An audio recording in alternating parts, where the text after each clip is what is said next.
Hello, Namaste, Suprabhat, Sat Sri Akal, Assalamu Alaikum and a very good morning.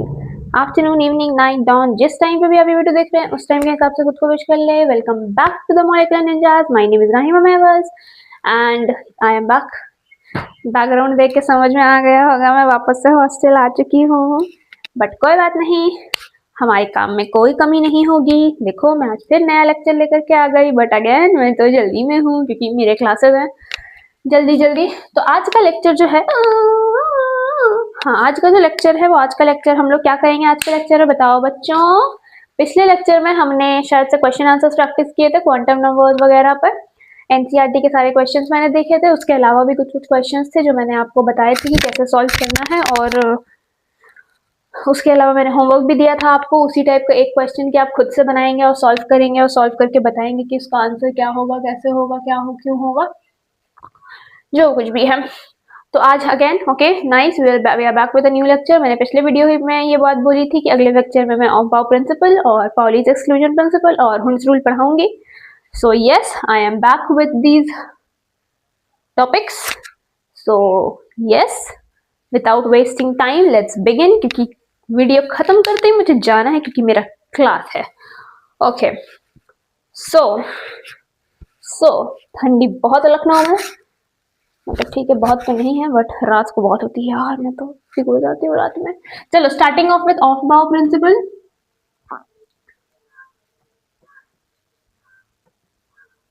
थोड़ी यहाँ पे lightning की problem हो जाती है क्योंकि ये हॉस्टल है, मेरा घर नहीं है। लाइट तो मेरे दोनों चालू है रूम के, वो लाइट तो बहुत दूर है, उसको चालू करके कोई फायदा तो होगा नहीं, बट ठीक है चलो कोई बात नहीं। मैंने इसलिए फोन के फ्लैश लाइट ऑन कर दी, मेरे आंख पे एकदम चौंध पड़ रही है लाइट की, लेकिन कोई बात नहीं, आपको स्क्रीन अच्छे से दिख जाएगा।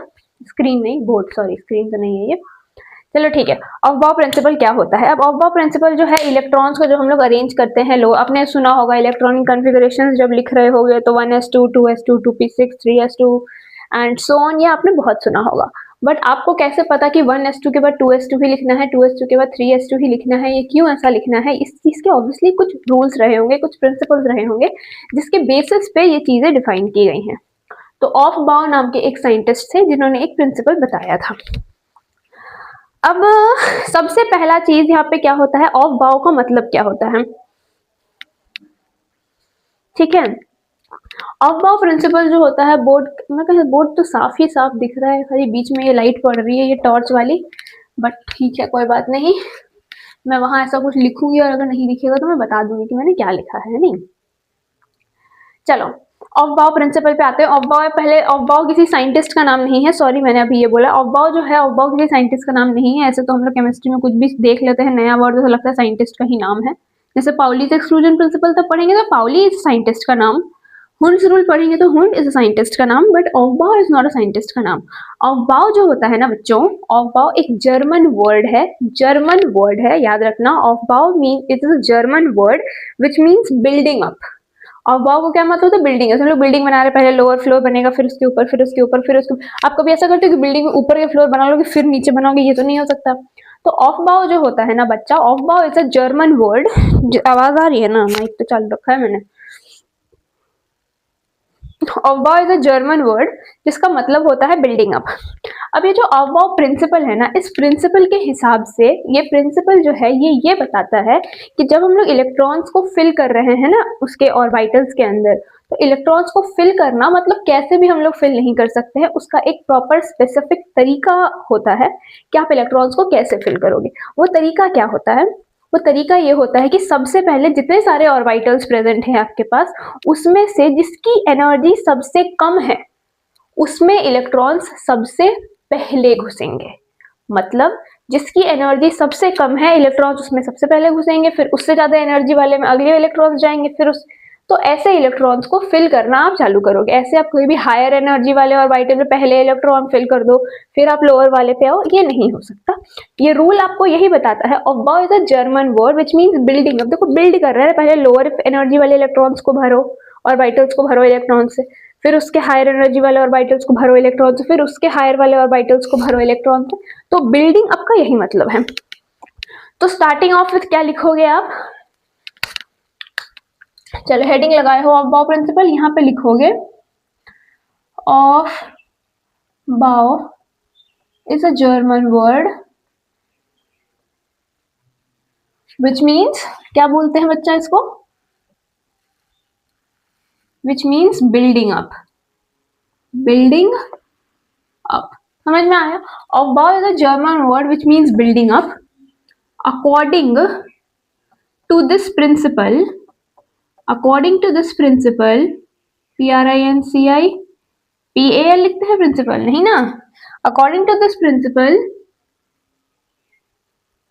electrons first gets filled in those orbitals which has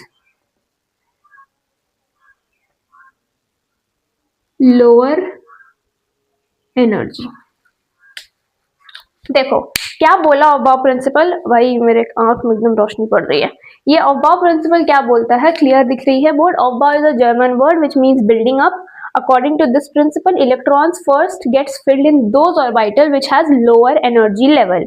अब आपको इसने क्या बोला है कि इलेक्ट्रॉन्स को हम लोग पहले उस ऑर्बिटल में फिल करेंगे जिसकी एनर्जी कम होगी, उसके बाद हायर एनर्जी पे हम लोग बढ़ते जाएंगे। अब अगला सवाल ऑब्वियसली बच्चे ये पूछेंगे कि भाई ठीक है लोअर से हायर एनर्जी पे भरेंगे, चलो ठीक है मान लिया भर लेंगे, बट हमें पता कैसे चलेगा कि इलेक्ट्रॉन्स की कौन से ऑर्बिटल की एनर्जी लो है और कौन से ऑर्बिटल की एनर्जी हाई है। एनर्जी का पता कैसे चलेगा, तो बात सही, एनर्जी का पता कैसे चलेगा। एनर्जी का पता लगाने के लिए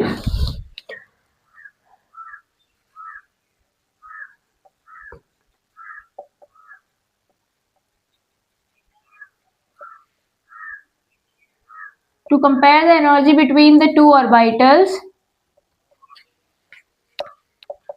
we follow n plus l rule। समझ में आया? अब समझ में आएगा, रुक जाओ, नहीं भी आया तो रुक जाओ, समझ में आएगा।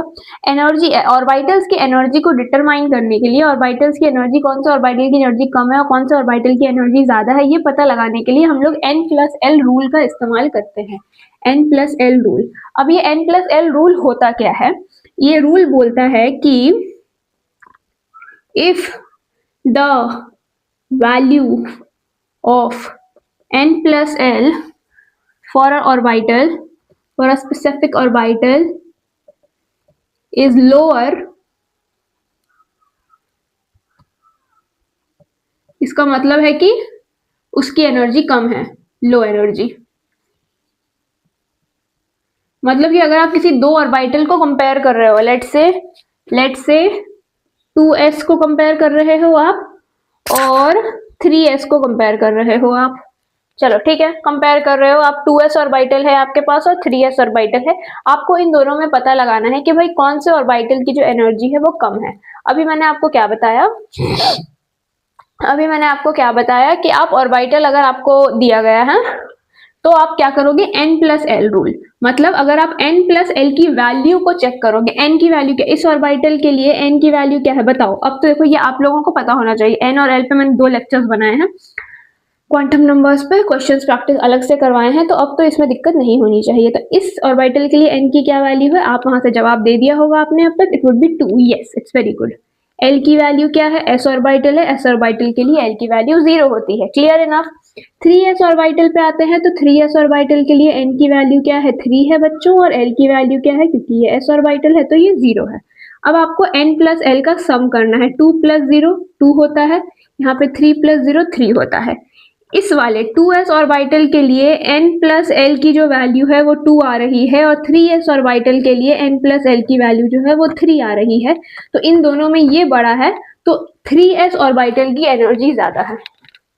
समझ में आया क्या किया मैंने, समझ में आया। देखो n प्लस l में वापस बता रही हूँ, n कैसे पता चला 2 है, देखो s के आगे जो नंबर लिखा हुआ है यही n का वैल्यू होता है, अगर आपने पुराने लेक्चर्स नहीं देखे हैं, बट आई सजेस्ट कि पुराने लेक्चर्स देख करके आए, कंटिन्यूटी रहती है। अब बीच से आओगे तो आपको चीजें नहीं समझ में आएंगी, तो पुराने लेक्चर्स को देख के आए, क्वेश्चन भी प्रैक्टिस कराए मैंने, बहुत प्यारे प्यारे क्वेश्चन है यार एनसीईआरटी के, तो सीख करके देख करके आए, आपको दिक्कत नहीं होगी समझने में। तो ये n की वैल्यू है और s हमने बताया था s ऑर्बिटल के लिए l की वैल्यू 0 होती है, p के लिए 1 होती है, d के लिए 2 होती है, f के लिए 3 होती है और अगर आगे कोई होगी तो वो ऐसे आगे बढ़ती जाएगी। तो n प्लस एल रूल क्या बोलता है कि अगर हमें सबसे पहले ऑफ बाउ ने क्या बोला, एकदम स्टार्टिंग शुरू से शुरू करते हैं। ऑफ बाउ ने हमें ये बोला कि सबसे पहले ऑफ बाउ का मतलब होता है बिल्डिंग अप, और ऑफ बाउ प्रिंसिपल के हिसाब से इलेक्ट्रॉन्स जो हैं वो जब अपने ऑर्बिटल्स में फिल होंगे तो वो लोअर टू हायर एनर्जी में फिल होंगे। सबसे पहले लो एनर्जी वाले ऑर्बिटल्स को आप इलेक्ट्रॉन से फिल करोगे, फिर धीरे धीरे आप हायर टू हायर एनर्जी पे जाते चले जाओगे। ठीक है, बोलो ठीक है, भर देंगे, पर पता कैसे चलेगा कि किसकी एनर्जी कम है? तो एनर्जी को कंपेयर करने के लिए आप n प्लस एल रूल को फॉलो करोगे। ठीक है, n प्लस एल रूल क्या बोलता है, n की वैल्यू और l की वैल्यू को जोड़ दो, जो आंसर आएगा उन दोनों को आप कंपेयर कर लो। जिसके लिए n प्लस एल की वैल्यू कम है उसकी एनर्जी कम है, और जिसके लिए n प्लस एल की वैल्यू ज्यादा है उसकी एनर्जी ज्यादा है। If the value of n plus L for a specific orbital is lower, it's low energy, और if the value of n plus l for a specific orbital is higher, which means high energy, high energy। समझ में आई? Specific orbital है बेटा, ये यहाँ पे लिख लेना ऑर्बिटल। ठीक है, स्पेसिफिक ऑर्बिटल इज हायर मतलब हाई एनर्जी। हाई एनर्जी के बाद वाई भी होता है, हाई एनर्जी। ठीक है, अब बोलो कि भाई अगर किसी ऑर्बिटल के लिए n प्लस एल की वैल्यू सेम हो गई तब क्या करोगे भाई? n प्लस एल की वैल्यू अगर सेम हो गई तो क्या करोगे? एक सेकंड रुकना।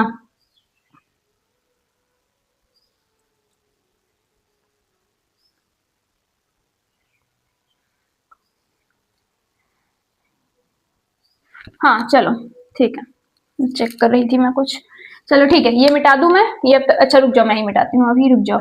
अब आपने यहाँ पे n प्लस एल को तो बना लिया। चलो अगला क्वेश्चन मैं आपको देती हूँ, आप बनाओगे, आप सॉल्व करोगे कि 4s ऑर्बिटल है और 2p ऑर्बिटल है। 4s ऑर्बिटल और 2p ऑर्बिटल में किसकी एनर्जी ज्यादा है और किसकी एनर्जी कम है, ये आप बताओगे कैलकुलेट करके। वीडियो को पॉज करें और अपने से सॉल्व करें। वीडियो को पॉज करें और अपने से सॉल्व करें। मैं साइड ही हूँ, आई थिंक बोर्ड क्लियर दिख रहा होगा। अच्छा, ये बीच में लाइट पड़ रही है क्या? यहाँ पे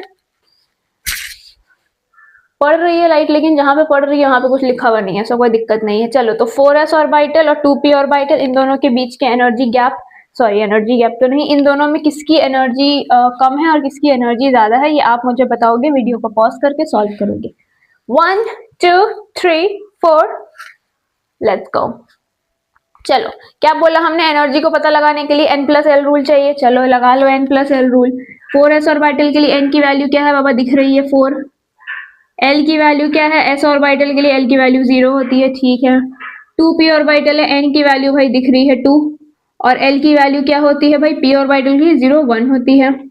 जोड़ दो, 4 प्लस 0 4 होगा, 2 प्लस 1 3 होगा। इसकी एनर्जी ज्यादा है, तो energy of 4s is greater than 2p। समझ में आया? क्लियर इनफ, कोई दिक्कत नहीं, बहुत छोटी सी बात है, कुछ ऐसा कोई रॉकेट साइंस नहीं है कि नहीं समझ में आएगा। एकदम आराम से, एकदम क्लियरली समझ में आ गया होगा सबको। Clear enough. चलो चलो चलो चलो चलो चलो चलो, इसको मैं मिटा देती हूँ। अब एक और क्वेश्चन मैं आपको दूंगी जो आप सॉल्व करोगे।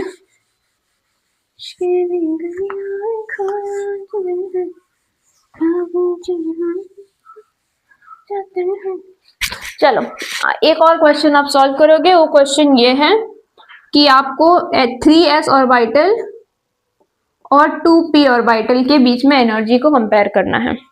चलिए वीडियो को पॉज करें और सॉल्व करें। 3s ऑर्बिटल में और 2p ऑर्बिटल में किसकी एनर्जी ज्यादा है और किसकी एनर्जी कम है? वीडियो को पॉज करें और सॉल्व करें। 1 2 3 4 5 6 7 8 9 10 11 12 13 करूंगी इंतजार। चलो हो गया होगा, अब तक आपने कर लिया होगा। 13 तक कर लिया मैंने अब तो। हाँ, तो 4 तक ही गिनती थी। चलो, इसके लिए n की वैल्यू निकालेंगे, क्या है बच्चों? बोलो 3 है। l की वैल्यू निकालेंगे, क्या है बच्चों? बोलो 0 है। जोड़ दो, 3 आ रहा है। n की वैल्यू क्या है बच्चों? बोलो 2 है। l की वैल्यू क्या है बच्चों? बोलो 1 है। जोड़ दो,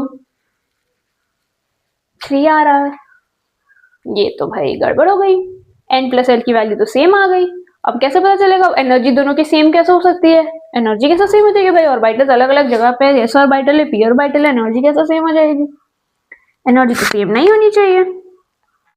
अब लेकिन आ तो सेम ही रहा है। आपने बोला n+l रूल फॉलो करना है भाई, n+l रूल तो फॉलो कर लिया हमने, अब तो एनर्जी सेम दिख रही है, बट एनर्जी सेम होती तो नहीं है। तो अगला पॉइंट यहाँ पे आप मेंशन करोगे, अगला पॉइंट यहाँ पे आप मेंशन करोगे कि अगर n+l की वैल्यू सेम हो जाती है, if the value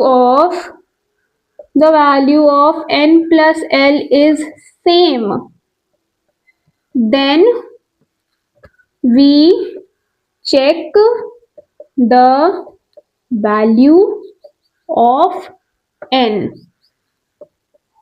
lower the value of n मतलब low energy, higher the value of n मतलब हाई एनर्जी। क्या मतलब हुआ इसका? क्या मतलब हुआ इसका? इस पॉइंट को नोट करेंगे आप अपने नोट्स में ऑब्वियसली। अब यहाँ पे आपने देखो कि आपने n+l तो कर लिया, n+l कर लिया भाई, एनर्जी सेम आ गई। अब क्या करें? अब तो हमें पता लगाना है ना कि किसकी एनर्जी कम है, किसकी एनर्जी ज्यादा है। दो ऑर्बिटल की एनर्जी सेम तो हो नहीं सकती है। तो अगर n+l की वैल्यू सेम आ जाती है तो आप n की वैल्यू चेक करते हो। जिसकी n की वैल्यू बड़ी है उसकी एनर्जी ज्यादा है, जिसकी n की वैल्यू कम है उसकी एनर्जी कम है। तो 3s और 2p के केस में n+l रूल हमने देखा, n+l से अच्छा ये आपको तभी देखना जब n+l सेम होगा। ऐसा नहीं कि n+l सेम नहीं है और आपने पहले ही देख के बोल दिया कि अरे तो ये बड़ा है इसकी एनर्जी ज्यादा है। No no no no no, पहले n+l चेक करना है। n+l अगर सेम है तो आपको n चेक करना है। n आप चेक कर लो, जिसकी n की वैल्यू ज्यादा है उसकी एनर्जी ज्यादा होगी, जिसकी n की वैल्यू कम है उसकी एनर्जी कम होगी। कोई दिक्कत? कोई दिक्कत? किसी बच्चे को किसी प्रकार की कोई दिक्कत नहीं होनी चाहिए। वीडियो को पॉज करें, इनका आप स्क्रीनशॉट ले लें या आप कॉपी कर लें, नोट्स में अपने डाल लें। बहुत इंपॉर्टेंट टॉपिक है, इसके बेस पे अभी मैं आपको आगे कुछ और बताऊंगी। चलो 1 2 3 में मिटा दूं। चलो आपने कॉपी कर लिया होगा अब तक, मैं मिटा देती हूँ।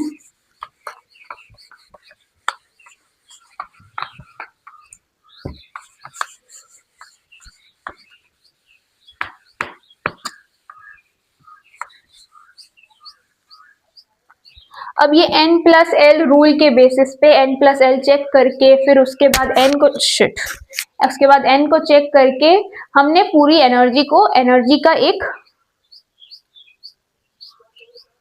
कुछ बना लिया। क्या मुझे टर्म नहीं मिल रहा है, क्या बना लिया हमने कि एनर्जी, किसकी एनर्जी लो है और किसकी एनर्जी ज्यादा है। तो आपको ऑब्वियसली कोई भी ऑर्बिटल देगा तो आपको चेक करने की जरूरत नहीं, आप ये चार्ट को याद रखोगे।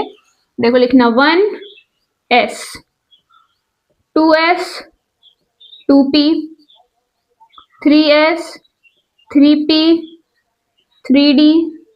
देखना मैं कैसे लिख रही हूँ, 4s 4p 4d 4, देखो धीरे धीरे बढ़ते जा रहा है। 5s फिर घटते जाएगा, 5p 5d 6s 6p 7s। अब आपको एनर्जी कैसे पता चलेगा किसकी एनर्जी कम है? आप यहां से चालू करोगे, सबसे कम एनर्जी इसकी है और आप डायगनली जाओगे।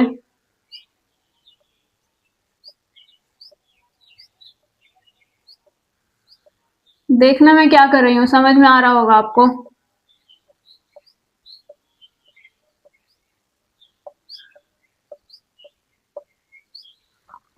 एनर्जी डायग्राम बनाया है मैंने। सबसे लोएस्ट एनर्जी 1s ऑर्बिटल की, आप ऐसे आओगे 1s ऑर्बिटल, उससे ज्यादा एनर्जी 2s ऑर्बिटल की, उससे ज्यादा एनर्जी 2p ऑर्बिटल की, उससे ज्यादा एनर्जी 3s ऑर्बिटल की, फिर उससे ज्यादा एनर्जी 3p ऑर्बिटल की, उससे ज्यादा 4s की, उससे ज्यादा 3d की, उससे ज्यादा 4p की, उससे ज्यादा 5s की, फिर 4d 5p 6s, फिर 4f 5d 6p 7s। ये एक एनर्जी का डायग्राम है जो आपकी किताब में भी बना हुआ होगा। मैं देख लेती हूँ, मैं दिखा देती हूँ आपको, अगर किताब में है तो होगा ही, ना हो ऐसा हो नहीं सकता। कुछ तो मुझे काट रहा है मुंह पे।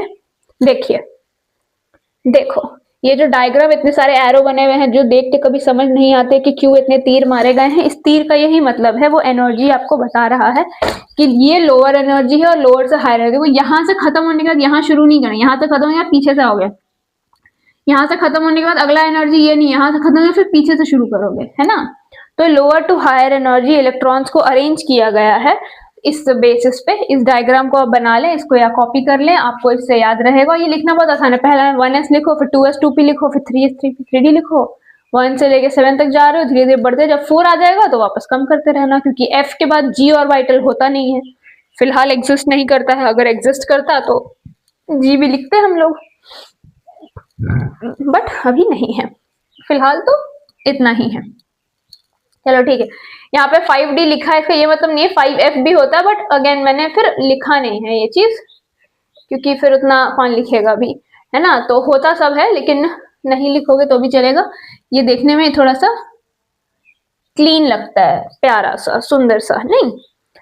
चलो, ऑफ प्रिंसिपल में इतना ही है।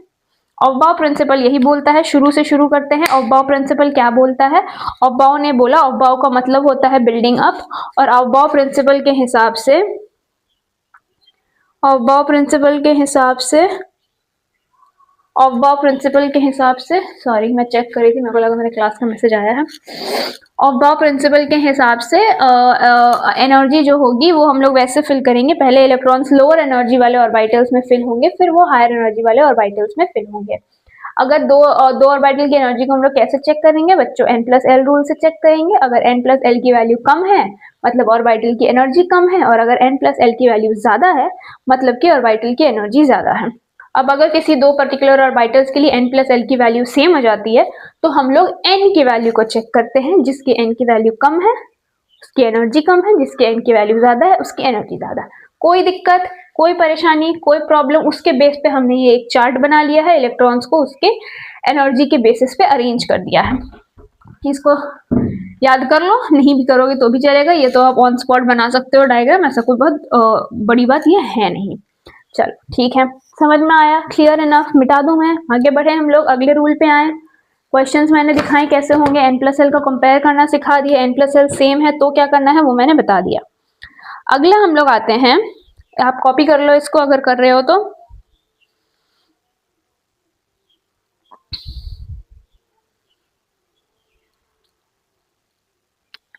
चलो मिटा दूं,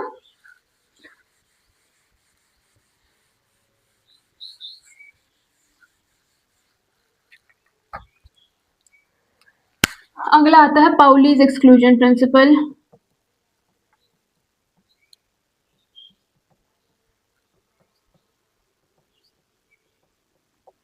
पाउलीज एक्सक्लूजन प्रिंसिपल,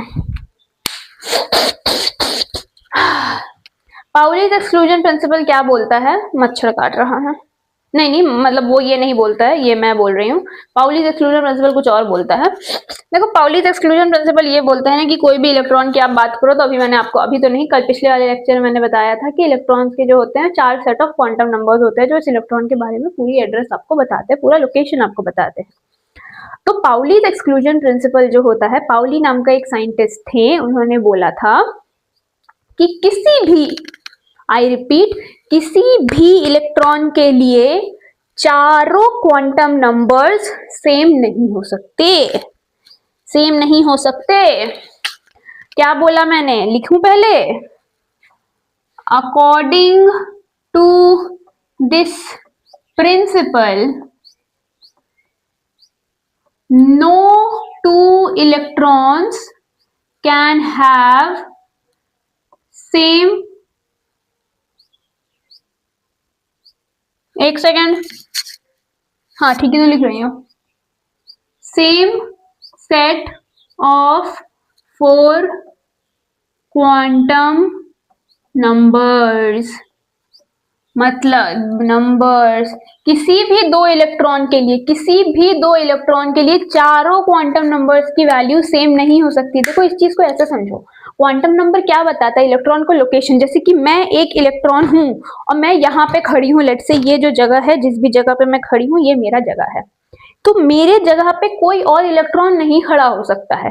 अगर किसी दो इलेक्ट्रॉन के लिए चारों क्वांटम नंबर्स की वैल्यू सेम हो जा रही है, इसका मतलब है कि वो दोनों इलेक्ट्रॉन एक ही जगह पे खड़े हैं। बट कैसे हो सकता है, मैं अगर यहाँ खड़ी हूँ तो यहीं पर कोई और कैसे खड़ा हो सकता है? मेरे बगल में हो सकता है, आगे हो सकता है, पीछे हो सकता है, मुझे हटा के कोई खड़ा हो सकता है, लेकिन उससे तो फिर मेरी वैल्यू चेंज हो गई। फिर आप बोलो कि तुम्हारे अंदर एकदम समा के खड़ा हो जाए, तो again this is technically not possible. तो किसी भी दो इलेक्ट्रॉन्स के लिए चारों क्वांटम नंबर्स की वैल्यू सेम नहीं हो सकती है। n की वैल्यू सेम हो सकती है किसी दो इलेक्ट्रॉन के लिए, अगर किसी दो इलेक्ट्रॉन के लिए लेट्स से n की वैल्यू भी सेम है, l की वैल्यू भी सेम है, m की वैल्यू भी सेम है, लेकिन जो लास्ट स्पिन क्वांटम नंबर है ना, वो अलग होगा ही होगा। If the value of n, l and m are same, then the last quantum number, that is the spin quantum number,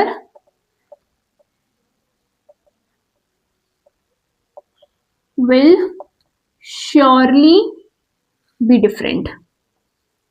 light गई यार, एक सेकंड रुको, अंधेरी हो गई क्या? मैं थोड़ा बालकनी का दरवाजा खोल देती हूँ, खुली ही हुई है, क्या ही खोलूंगी मैं। ऐसा कुछ तो नहीं है जो एक्स्ट्रा हो जाएगा। देखो मेरे को लग बोर्ड थोड़ा अंधेरा हुआ है, बट अब लाइट नहीं है तो मैं क्या ही कर सकती हूँ, बताओ। चलो देखती हूँ, आ जाएगा लाइट। कौन सा दिन है आज? तो थर्सडे है, कोई भरोसा नहीं है लाइट का, पगला लाइट है।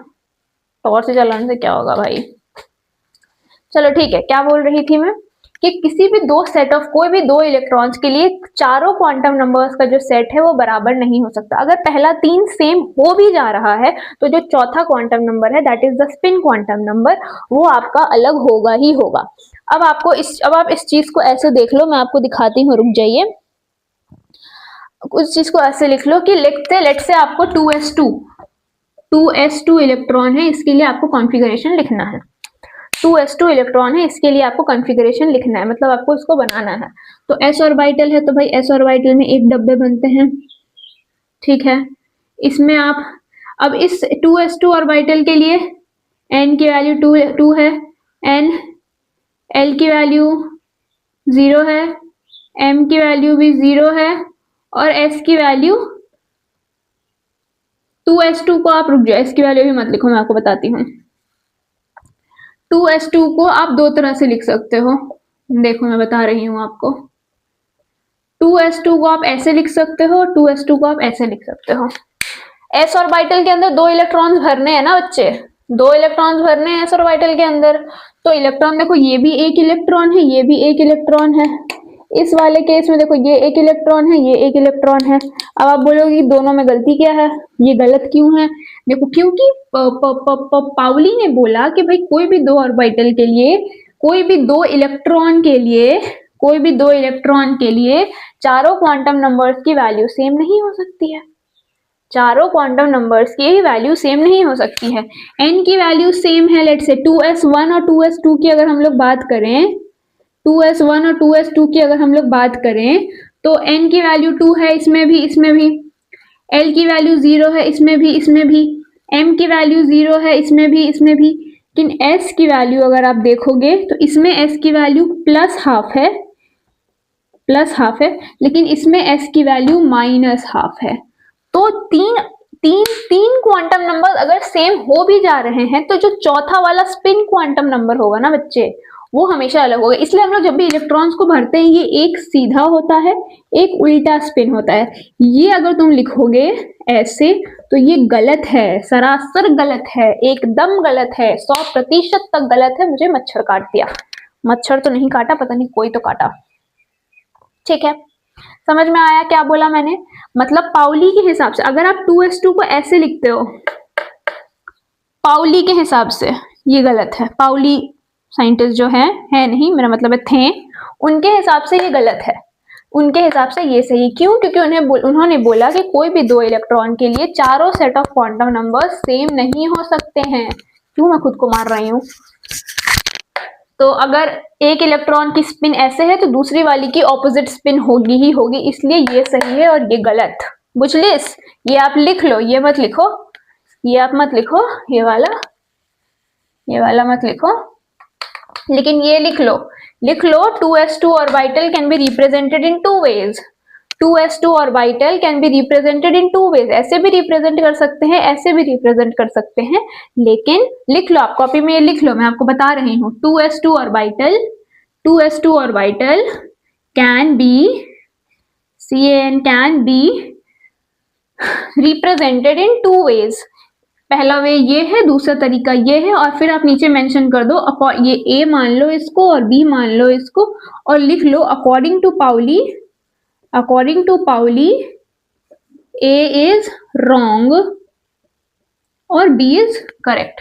समझ में आया? क्योंकि ए के लिए आपको चारों क्वांटम नंबर्स की वैल्यू सेम हो जा रही है, लेकिन बी के लिए एटलीस्ट स्पिन क्वांटम नंबर तो डिफरेंट है, मतलब कि इलेक्ट्रॉन्स पता चल रहा है कि दो अलग लोकेशन पे, एक ही जगह पे, एक ही पॉइंट पे, एक ही टाइम पे दो इलेक्ट्रॉन एक साथ एक्सिस्ट नहीं कर सकते। ठीक है, पाउलीज एक्सक्लूजन प्रिंसिपल यही बोलता है, पाउली में और कुछ नहीं है। आपको समझ में आ गया होगा पाउलीज एक्सक्लूजन प्रिंसिपल।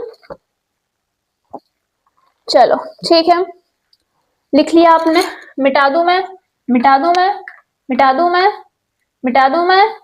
चलो 1 2 3 4 मिटा देती हूं मैं। Last but not the least, आज के लेक्चर के लिए आखिरी जो होगा हमारा हुन्स रूल। अब देखो, बहुत प्यारा क्वेश्चन आएगा, इसके बाद मैं आपको दिखाऊंगी हुन्स रूल।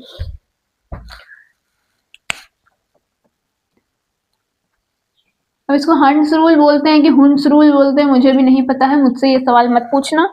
हमारे मास्टर साहब हुन्स रूल बोलते थे, तो मैं भी हुन्स रूल ही बोलती हूँ, मुझे वही पता है।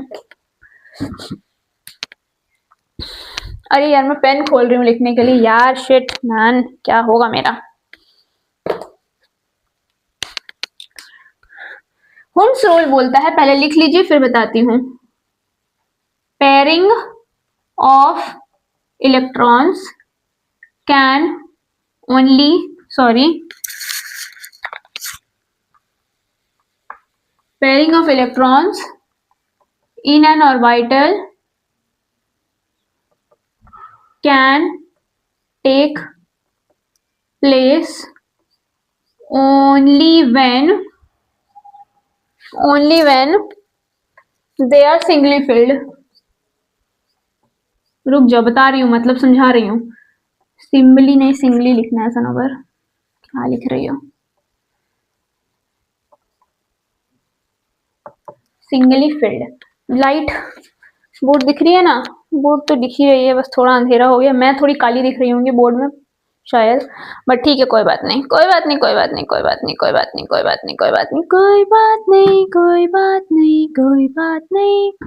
चलो, मतलब क्या है इसका? अब देखो, हमें लिखना है, लेट से एग्जांपल ले लेती हूँ मैं, P4 कॉन्फ़िगरेशन। लेट से P4 कॉन्फ़िगरेशन हमें लिखना है।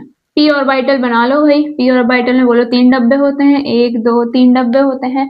आपको P में 4 इलेक्ट्रॉन्स भरना है, तो इसको आप दो तरह से लिख सकते हो।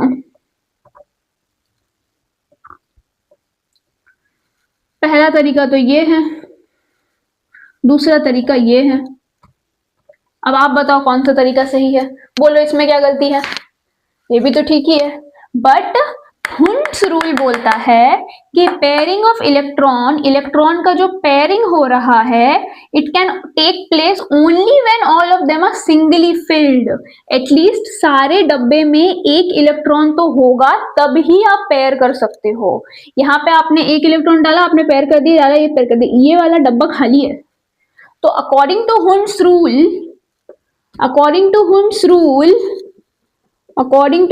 रूल कौन सा सही है, कौन सा गलत है? बी इज करेक्ट, क्योंकि यहाँ पे इलेक्ट्रॉन्स को आपने पहले सिंगली फिल किया है, उसके बाद पेयरिंग चालू करी है। तो हुन्स रूल यही कहता है कि जब इलेक्ट्रॉन्स को आप भर रहे हो, ये छोटे छोटे रूल से जब आप इलेक्ट्रॉनिक कॉन्फ़िगरेशन लिखोगे और आगे जब आप पढ़ोगे तो आपको बहुत काम आएंगी ये चीजें। अभी आप केमिकल बॉन्डिंग वाले चैप्टर में आओगे, बहुत प्यारा चैप्टर है, बहुत ही प्यारा चैप्टर है। उस चैप्टर में आओगे तो आप सीखोगे, उसमें आपको बहुत जरूरत पड़ेगी इन सब चीजों की। इनफैक्ट अभी आप इसमें, अभी अगले लेक्चर में मैं आपको इलेक्ट्रॉनिक कॉन्फ़िगरेशंस कराऊंगी, तो जो भी है आप फिर उधर पढ़ोगे, आप जब वीबीटी पढ़ना चालू करोगे तो उधर आपको बहुत ज़रूरत पड़ेगी इन सारी चीज़ों की कि इलेक्ट्रॉन्स को कब पेयर करना है, कब नहीं पेयर करना है। तो कोई भी चीज़ फालतू की नहीं है कि बस ठीक है क्यों पढ़ा रहे, ज़रूरत तो नहीं है, सबकी ज़रूरत है एग्जाम पॉइंट ऑफ व्यू से देखो तो। चलो, हुंस रूल क्या बोलता है कि pairing of electrons can take place only when they are singly filled. आप उसको सिंगली फिल करोगे उसके बाद ही आप पेयर कर सकते हो। तो हुंस रूल के हिसाब से ये गलत है, ये सही है। ठीक है, ठीक है, समझ में आ गया हुंस रूल। अच्छा, एक क्वेश्चन मैं आपको देती हूँ, एक क्वेश्चन मैं आपको देती हूँ कि P4 कॉन्फ़िगरेशन ही है, लेट से P4 कॉन्फ़िगरेशन ही है, ठीक है। हुंस रूल के हिसाब से आपको बताना है, आप मुझे बताना कि जो मैं अभी बनाऊंगी इलेक्ट्रॉन्स को मैं जैसे फिल करूंगी वो चीज हुंस रूल के हिसाब से, मतलब कि हुन नाम के जो साइंटिस्ट थे उनके हिसाब से सही है या नहीं। ये मैंने पहला इलेक्ट्रॉन भरा, ये मैंने दूसरा इलेक्ट्रॉन भरा, ये मैंने तीसरा इलेक्ट्रॉन भरा, ये मैंने चौथा इलेक्ट्रॉन भरा। आप मुझे ये बात बताइए कि हुंस रूल के हिसाब से ये जो अरेंजमेंट है इलेक्ट्रॉन्स का ये सही है या ये फिर ये गलत है। चलिए वीडियो को पॉज करिए, अगर आपको टाइम चाहिए 2 मिनट सोच लीजिए और आप मुझे ये बताइए कि ये सही है या ये गलत है।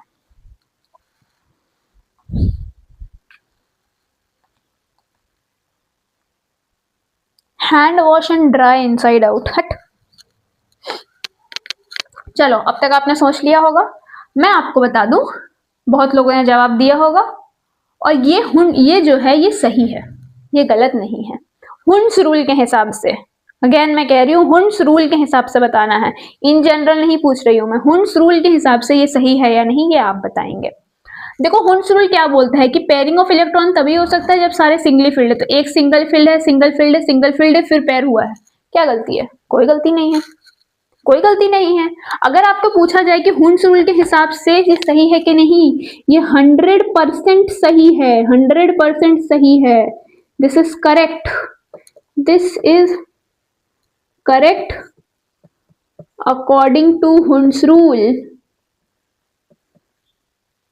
हुंस रूल के हिसाब से ये कहीं सही है, इलेक्ट्रॉन्स पहले सिंगली फिल हुए हैं फिर पेयर हुए हैं, क्या गलत है? हुंस ने यही बोला था कि इलेक्ट्रॉन को पहले सिंगली फिल करो फिर उसको पेयर कर दो, ठीक तो है, सिंगली फिल है फिर पेयर है।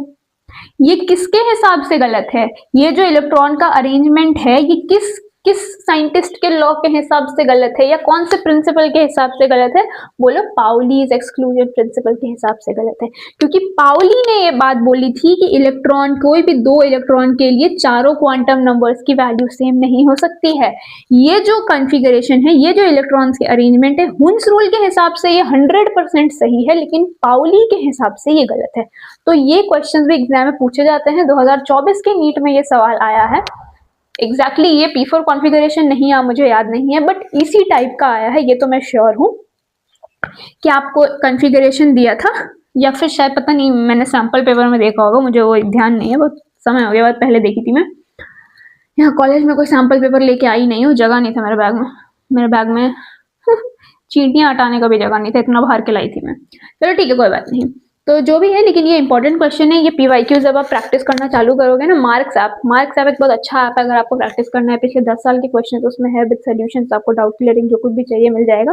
प्रमोट नहीं कर रही हूँ मैं किसी भी इसको, बट मैं उसी से करती थी इसलिए बता रही हूँ कि कर सकते हो, that's a good way of practising. एक जगह पे आपको सम अप करके मिल जाएंगे, टॉपिक वाइज मिल जाएंगे, चैप्टर वाइज मिल जाएंगे, पूरे सिलेबस के मिल जाएंगे, सब मिल जाएंगे आपको। थक गई बोलते बोलते। चलो ठीक है, हुंस रूल के हिसाब से ये 100% सही है। उसने बोला था कि इलेक्ट्रॉन सिंगली फिल होंगे फिर पेयर होंगे, हो रहे हैं। पाउली के हिसाब से ये गलत है, क्योंकि पाउली ने बोला था कि बाबू देखो, कोई भी दो इलेक्ट्रॉन के लिए चारों क्वांटम नंबर्स की वैल्यू सेम नहीं हो सकती है। इस केस में इन दोनों इलेक्ट्रॉन्स के लिए चारों क्वांटम नंबर की वैल्यू सेम होगी, n की सेम है ही, l की सेम है ही, m की भी सेम है और s की भी सेम है, क्योंकि दोनों का स्पिन सेम है। तो पाउली के हिसाब से ये गलत है, लेकिन हुंस के हिसाब से ये सही है। तो ये that's all with this lecture. इसमें मैं अभी आपको और कुछ नहीं पढ़ाऊंगी, मेरे क्लास का टाइम हो रहा है। एनसीईआरटी का क्वेश्चन नंबर 30 आप बनाओगे, नहीं 1 मिनट, 30 नहीं बनाओगे, सॉरी 62 आप बनाओगे। क्वेश्चन नंबर 30 तो आपने बना लिया होगा। Question number 62, The quantum numbers of 6 electrons are given below. Arrange them in order of the increasing energies. तो n, l, m, s की वैल्यू दी गई है. आपको मैंने बोला है कि आप पहले n प्लस एल की वैल्यू को चेक करोगे. n प्लस एल की वैल्यू, जिसकी n प्लस एल की वैल्यू कम है उसकी एनर्जी कम है, जिसकी n प्लस एल की वैल्यू ज्यादा है उसकी एनर्जी ज्यादा. और अगर n प्लस एल की वैल्यू सेम है तो आप n की वैल्यू चेक करोगे. अगर n की वैल्यू जिसकी कम है उसकी एनर्जी सेम है, n की वैल्यू ज्यादा है तो एनर्जी ज्यादा है. तो क्वेश्चन नंबर 62 बनाओगे. क्वेश्चन नंबर 62 एनसीईआरटी का होमवर्क है आपका. होमवर्क आप बनाओगे, सॉल्व करोगे. कोई डाउट होगा तो पूछोगे. होपफुली ये जो 3 लॉज मैंने बताए हैं, पाउलीज एक्सक्लूजन प्रिंसिपल, हुंस रूल और उसके पहले ऑफ-बाउ प्रिंसिपल, तीनों में कोई दिक्कत नहीं होगी. अगले वीडियो में हम लोग इलेक्ट्रॉनिक कॉन्फ़िगरेशंस लिखना सीखेंगे. सारे लॉज हमने सीख लिए, इलेक्ट्रॉन को कैसे फिल करते हैं, lower energy to higher energy का ट्रेंड हमने देख लिया, सारी अरेंजमेंट्स हमने देख ली. तो अब इट्स अ हाई टाइम कि हम लोग इलेक्ट्रॉनिक कॉन्फ़िगरेशंस लिखना चालू करें. इलेक्ट्रॉनिक कॉन्फ़िगरेशंस में मैं अच्छे खासे वीडियो लाऊंगी और मैं इलेक्ट्रॉनिक कॉन्फ़िगरेशंस फ्रॉम स्क्रैच आपको लिखना बताऊंगी. कैसे लिखना है, क्या करना है, नहीं करना है, इलेक्ट्रॉन हटाने कैसे हैं, जुड़ाना कैसे है, सारी चीजें. चलिए वीडियो को पॉज करके आप सॉल्व करेंगे, पढ़ाई करते रहेंगे. All the very best and thank you so much.